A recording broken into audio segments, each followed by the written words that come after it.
Bem, vamos começar o programa de hoje com o poeta e professor João de Jesus Paz Loureiro, que está lançando Encantarias da Palavra durante a Feira do Livro, que inicia já na última semana agora de maio, e o lançamento do livro dele ocorrerá no dia 28, no Hangar. Professor, é um prazer tê-lo aqui, muito obrigado Prazer por também. ter vindo. Obrigado também pelo convite. Quantos livros de poesia já na estante? Eu acho de poesia, há por volta de uns 15 livros de poesia. Porque, contando toda a enumeração dele, mas há também romance, algumas peças de teatro e livros de reflexão sobre arte, sobre cultura amazônica, sobre a relação da arte com a cultura, etc, etc. Professor, esse nome Encantaria da Palavra, qual é o significado dele? É um significado que nasce de uma tradição cultural da nossa região. As encantarias são, são os lugares no fundo do rio onde moram os mitos, as lendas, os caruanas, que são entidades de caráter místico, que estão no fundo do rio. Essas encantarias, portanto, elas são uma espécie de Olimpo submerso, que é onde repousa o caráter poético do rio. Quer dizer, o rio, para ser navegado, é aquele da superfície das águas. Mas o rio, para ser imaginado, o rio que tem as formas poéticas da sua expressão, estão nas encantarias. Assim como eu acho que a linguagem como um rio, essa linguagem que nós usamos utilitariamente, é um rio corrente utilitário. No fundo dessa linguagem é que estão as imagens poéticas, os ritmos, as metáforas, os símiles, que o poeta vai buscar no fundo dessa linguagem e, trazendo à tona dessa linguagem, transforma em poesia. Então, a comparação que o senhor poderia fazer, por exemplo, da importância da poesia antigamente, a importância atual, sim. O senhor acha que as novas gerações estão demandando tanto quanto as passadas? Olha, eu acho que atualmente há uma expansão muito grande do fazer poético, não há do ponto de vista comercial. Mas a poesia tem aberto seus caminhos pela internet, pelos celulares, quer dizer, como um fenômeno poético. E há também uma grande diversidade na publicação de livros. Não há grandes edições, não há, digamos assim, uma maciça divulgação dos livros de poesia, e até algumas editoras nem editam poesia, porque a poesia é como se fosse algo não comercial. Algo que exige um certo tipo de leitura que não leva muito para o entretenimento, mas leva para uma emoção muito íntima, para uma parada, para uma reflexão. E por isso mesmo a poesia perdeu muito um campo na área editorial e, evidentemente, isso se reflete na questão do leitor. Agora, as redes sociais têm suprido a falta de lançamentos impressos? Tem. Elas têm suprido, embora também abrindo espaço... O senhor, por exemplo, tem um blog de poesia? Tenho um blog de poesia. Não é apenas de poesia, mas tenho um blog. Embora administrado com muita negligência, porque eu não sou assim no cotidiano dele, mas eu tenho. Eu acho que ele é um grande veículo. O espírito do poeta não tem nada a ver com o espírito do blogueiro, daquele que está conectado em todos os momentos. Se nós entendermos o blog como um tipo de veículo uniforme, quer dizer, ele se popularizou mais por um certo tipo de utilização, mas o blog é um veículo, é um meio. E como meio, ele pode ser utilizado pelas mais diferentes formas, pela religião. Há religiosos que têm blog, para mensagens religiosas e para tudo mais. Há jornalistas que têm. O poeta também quer entrar nesse mundo da divulgação através... Mas o senhor sente receptividade? O senhor tem retorno? As Sinto. Pessoas comentam, as pessoas curtem? Sim, sem dúvida. E é um tipo de resposta diferente daquela do livro que você nunca sabe. Raramente você tem uma pessoa que lê um livro seu e tudo que vem e comenta espontaneamente. No caso do blog, ele estabelece uma sinergia diferente. Claro que você tem opiniões mais simples, né? De pessoas que às vezes não são muito feitas à leitura de poesia, que não têm, às vezes, um curso mais voltado, mas é espontâneo. A veia poética, ela envelhece junto com o poeta? O senhor tem preocupação de conquistar novos públicos, coisa, por exemplo? Eu tenho preocupação de fazer a poesia que represente o que eu estou vivendo, a época que eu estou vivendo. E a questão de fazer a poesia em função do público leitor, ela pode um pouco tornar a poesia um instrumento limitado. Eu acho que você tem que fazer a poesia de acordo com o que você vive, com o que você aprende, você lê, o que você recorda, o que você vive, mas, sobretudo, voltado para o seu tempo. E a partir, penso eu, da vivência cultural que você tem. A cultura, ela se diz que a arte é a expressão simbólica de uma cultura. Então, ela nasce na relação do artista com a sua cultura, mas ele torna essa relação universal. Esse que é o salto superior da poesia e das artes, é nascer de uma vivência cultural, mas ser voltada para o mundo, se tornar universal. Bem, todo o seu trabalho intelectual tem a Amazônia como fundo. Predominantemente, é. Há situações como não. Eu tenho, por exemplo, um livro que eu escrevi após uma viagem ao Japão, que são de poemas sobre signos do Japão, que foi traduzido para o japonês por um grande poeta do Japão, que é o Kikuo Furuno. Foi editado em São Paulo, numa edição bilíngue, por uma editora alemã. Eu fui chamado para o lançamento lá em Kyoto, em Tóquio, etc. E esse livro, no final do ano do lançamento lá no Japão, ele foi selecionado para ser incorporado à Biblioteca do Imperador. Porque tem poemas que são em antologias na Itália, poemas publicados na Alemanha, livros também, e que são de seleção feitos por eles. O que mostra que a poesia, nascendo de uma particularidade, ela alcança a universalidade. Se a gente pensar, por exemplo, no Baudelaire, que é um grande poeta da modernidade no mundo, os poemas dele predominantemente são sobre Paris. Mas a gente lê no mundo inteiro, porque ele, do particular, ele faz o universal. E este é o segredo da criação poética. E a poesia tem maior relação com a ficção ou com a realidade histórica? Sempre com a ficção, mesmo que a partir da realidade histórica. Por exemplo, quando você vê os poemas do Homero, que parte da história da Grécia, das lutas, etc., o que faz com que ele não seja uma história versificada é a ficção que está introduzida no relato histórico. É como Camões. Os Lusíadas, por exemplo, um poema épico da dimensão maior na língua portuguesa, ele é a história das conquistas portuguesas entrelaçado com os mitos pagãos e os mitos cristãos. E digamos assim, a típica epopeia do Renascimento, em que já há esse cruzamento. Então, você lê o Camões, você vê a história de Portugal ficcionada, mas legitimamente ficcionada, em que se entrelaça o real e o imaginário. E é esse imaginário poético que faz com que os Lusíadas sejam um poema poético e não uma história versificada. Na sua vida, professor? A poesia, para mim, é... E como é que surge a inspiração? Ela surge sem pedir licença. Ela surge nas mais diferentes circunstâncias. Nesse meu livro novo agora, o livro ele está dividido em várias partes, com técnicas poéticas diferentes e tudo mais. Ele começa com poemas bem simples, como tercetos até, que eu chamo de pequenas percepções do cotidiano.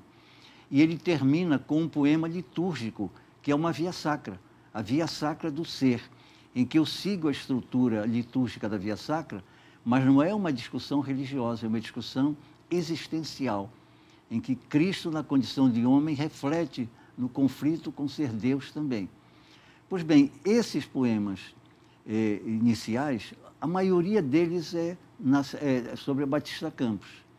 E nasceram, muitas vezes, eu caminhando pela Praça Batista Campos, que eu caminho lá toda manhã.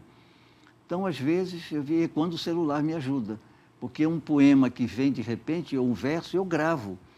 Antigamente, quando eu vim de Abaetetuba para cá para estudar, que eu já vinha com esse espírito, embora com 12 anos de idade, eu ia para o Carmo e saía do Carmo levando um caderno, para que no ônibus, eu morava com um tio meu, para depois da Ponte do Galo, naquela época, Então, o ônibus demorava muito para chegar até lá. Qualquer lembrança anotava logo. Anotar. Então, eu não confio na memória nesse caso.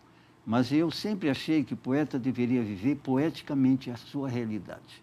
Ver o mundo poeticamente, através da sugestão de palavras, imagens e daquela harmoniosa relação do imaginário com o real.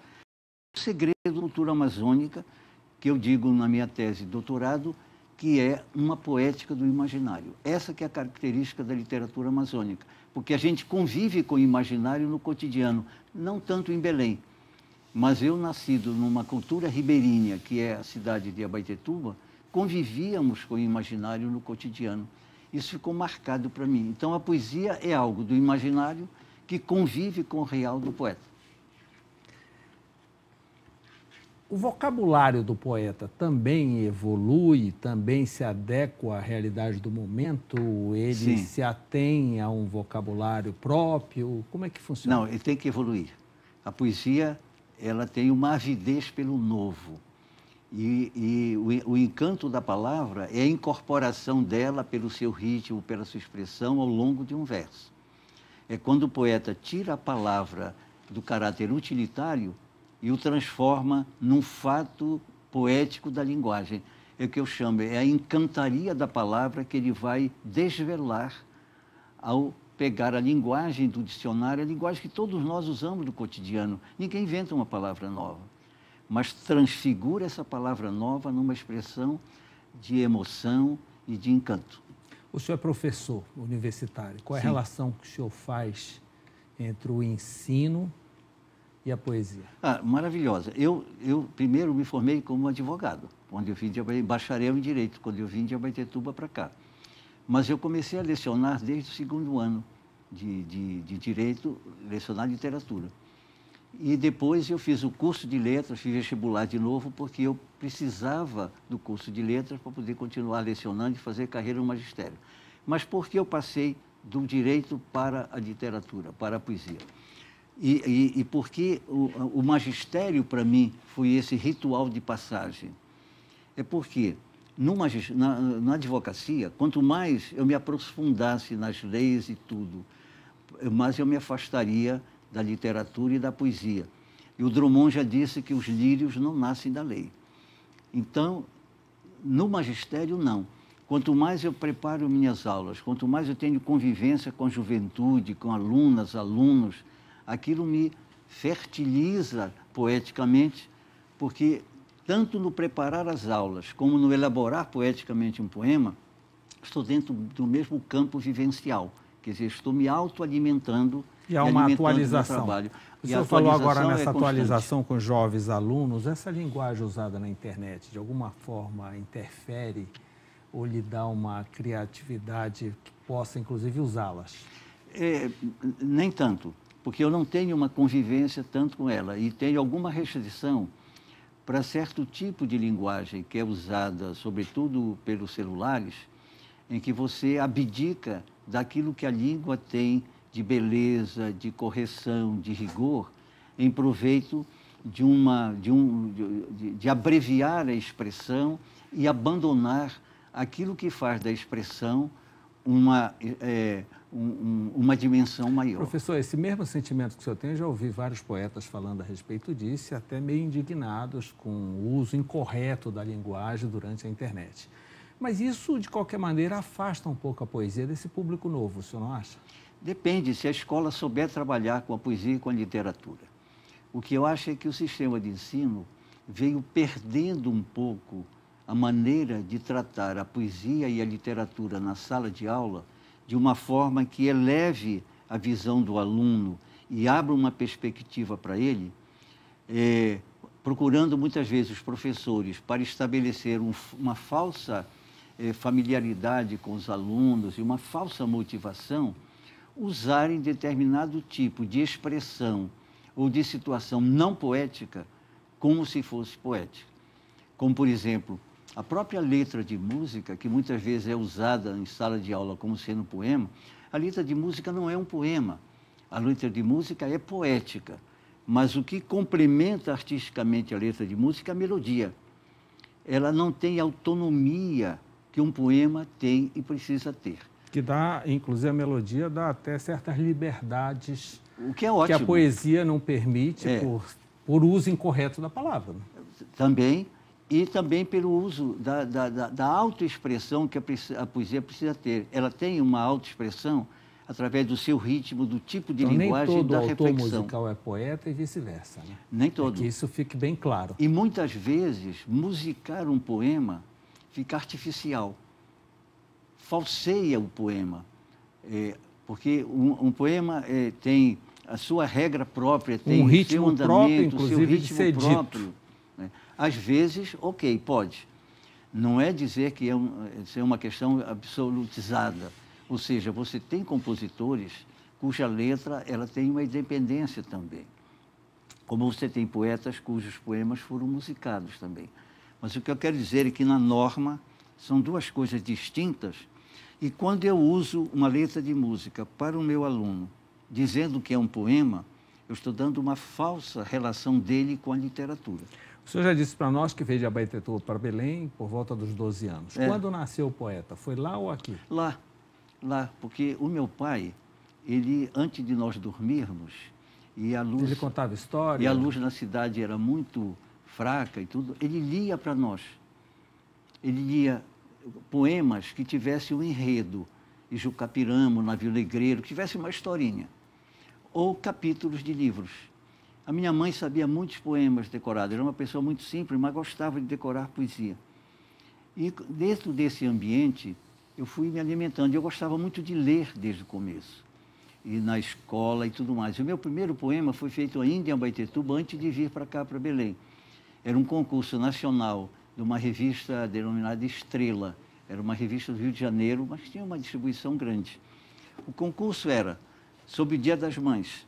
Aquele que vencesse com o poema teria seu poema publicado na revista. E eu mandei de Abaetetuba para lá, o poema. E o poema nacionalmente foi selecionado e saiu publicado na revista e foi para lá. E o gozado é que quando eu vim para Belém, eu orgulhoso com aquele poema, né, tinha menos de 11 anos até, eu apresentei para um professor de português lá do Colégio do Carmo. Quando eu mostrei para ele, ele disse assim, você não pode ter escrito esse poema. Eu disse, mas por quê? Porque o tímido, né? Porque ele disse assim, não, porque você nunca estudou poesia. Como é que você fez tudo dentro do ritmo, dentro da rima e tudo mais? Era um poema muito simples, mas rimado e no ritmo certo. Aí eu disse assim, não, mas fui eu que fiz, mas não pode. Engraçado que aquilo que poderia ter sido uma espécie de um impacto inibidor, para mim, gerou o contrário. Eu quis demonstrar para ele que aquilo era meu. E eu comecei a fazer poemas lá dentro da sala e mostrava para ele e tudo mais. Professor, aproveitando a sua experiência de ativista cultural na nossa região, a gente, na véspera da abertura da Feira do Livro, inclusive é lá que o senhor vai lançar o livro de poesia. No estande da universidade. No estande da universidade. Aliás, ele é editado pela editora da Universidade Federal do Pará. Aliás, é uma linda edição. Muito bem cuidada, muito bem revisada, digamos assim, plasticamente, como um objeto, a capa do Eiró, não é?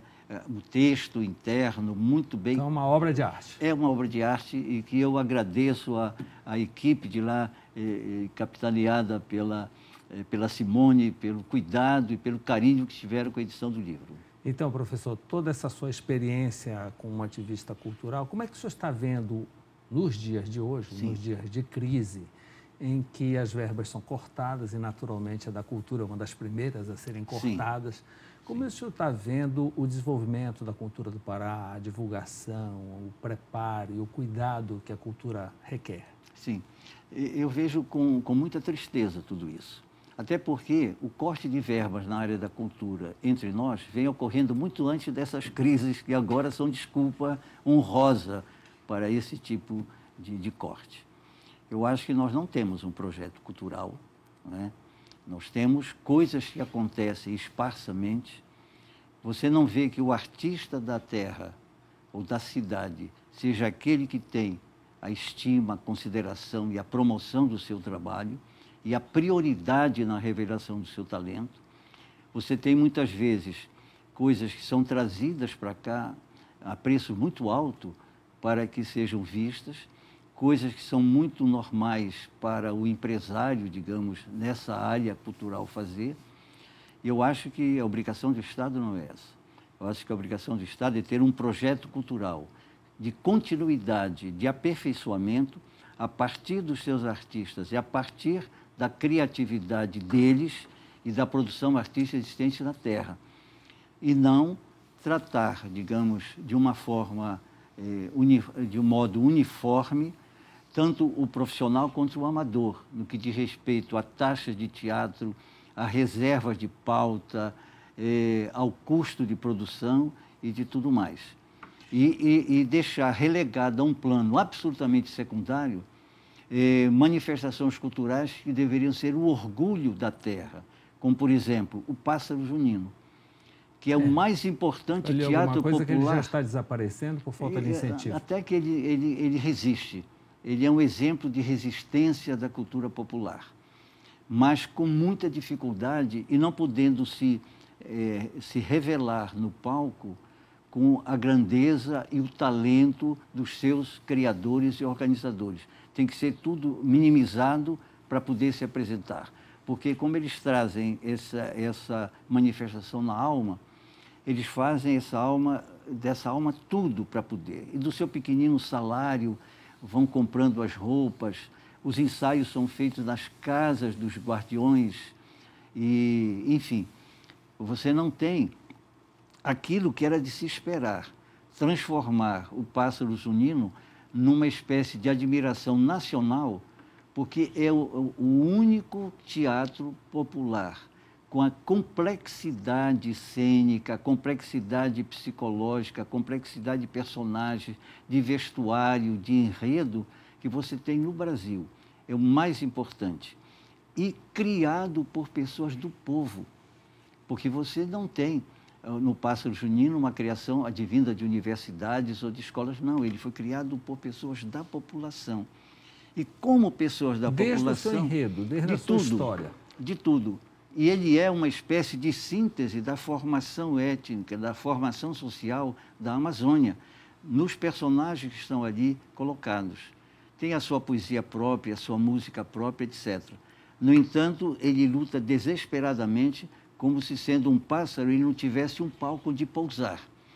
E você sabe que ali o palco, na Magalhães Barata, o palco atrás daquela associação dos motoristas de São Cristóvão, que tinha o Teatro de Pássaros atrás, o Teatro São Cristóvão.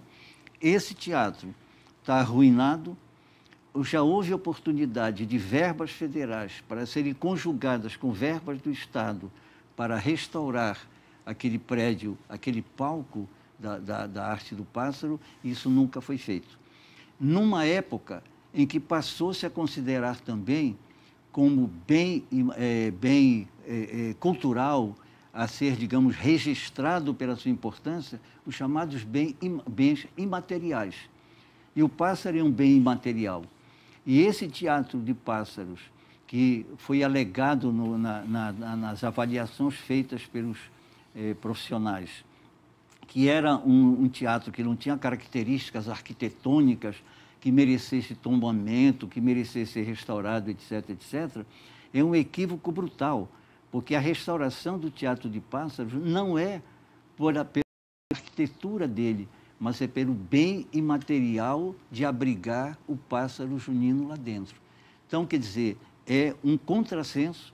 Na hora que você tem uma lei que legitima o bem imaterial, você anula o espaço em que esse bem material se realizava. Professor, vamos torcer para que isso seja alertado, para que os governantes, em algum momento, se alertem para isso. Eu espero, né? Muito obrigado por essa entrevista. Obrigado. Boa sorte também no Encantamentos de Palavra. Pois Encantarias de Palavra. Encantarias da Palavra. Encantarias da Palavra, é verdade. Muito obrigado pela entrevista. Olha, muito obrigado também para você, Paulo. Logo depois do intervalo, vamos conversar com o Leonardo Amaral Pinheiro da Silva sobre o Pacto dos Noivos. Eu volto já.